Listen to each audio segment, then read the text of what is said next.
వివాదంలో మనశంకర Varaprasad movie collections పూర్తి వివరాలు తెలుసుకుందాం. మనశంకర వరప్రసాద్ మూవీ జనవరి 12వ తారీఖున రిలీజ్ అయిన విషయం మనందరికీ తెలిసిందే. దీనితో పాటు 4 సినిమాలు రిలీజ్ అయ్యాయి. అవన్నీ కూడా డిజాస్టర్ కావడం కలిసి వచ్చింది ఈ సినిమాకి.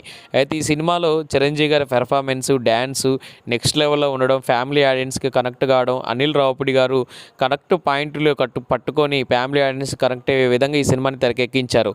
అయితే నిర్మాతలకు భారీ లాభాలను తీసుకొచ్చింది ఈ సినిమా. ఈ సినిమా బడ్జెట్ కేవలం 120 కోట్లే, కానీ కలెక్షన్లు మాత్రం 400 కోట్ల గ్రాస్ ఇప్పటి వరకు వచ్చింది. అంటే కలెక్షన్ల వైజ్గా చూస్తే ఈ సినిమాకి 350 కోట్ల కలెక్షన్లు వచ్చాయి. అంటే 250 కోట్ల ప్రాఫిట్ ఆల్రెడీ వచ్చింది. కానీ ఇంకా సినిమా లాంగ్ రన్లో నడవాల్సి ఉంది. ఇంకో 42 రోజులు నడిచినా కూడా ఈ సినిమాకి ఎంత లేదన్నా 40 కోట్లు వచ్చే ఛాన్స్ ఉంది. అంటే మొత్తంగా 450 కోట్ల కలెక్షన్లు వచ్చే ఛాన్స్ ఉంది. ఈ సినిమాకి అయితే మల్టీప్లెక్స్లలో 600 రూపాయలు టికెట్గా పెట్టుకోవచ్చని హైకోర్టు నిర్ణయించింది. కానీ చాలా మల్టీప్లెక్స్ థియేటర్ల వాళ్ళు ఏం చేశారంటే ఈ సినిమాని 800 నుంచి 1000 రూపాయలు టికెట్గా పెట్టారు.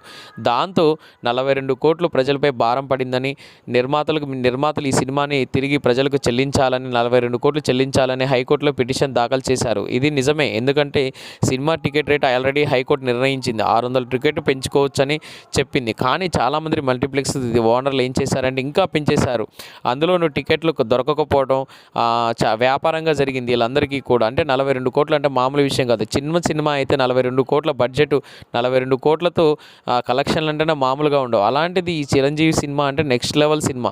ఇది పండక్కి రావడంతో 250, 300, 400 కోట్ల గ్రాస్ని కలెక్ట్ చేసిందంటే మామూలు విషయం కాదు. చిరంజీవి గారి చరిస్మా అని చెప్పుకోవచ్చు. ఎట్టకేలకు ఈ సినిమా ఇన్ని కోట్లు వసూలు చేసినా కూడా 42 కోట్లు కావాలని కూడా వసూలు చేశారు థియేటర్ యాజమాన్యం.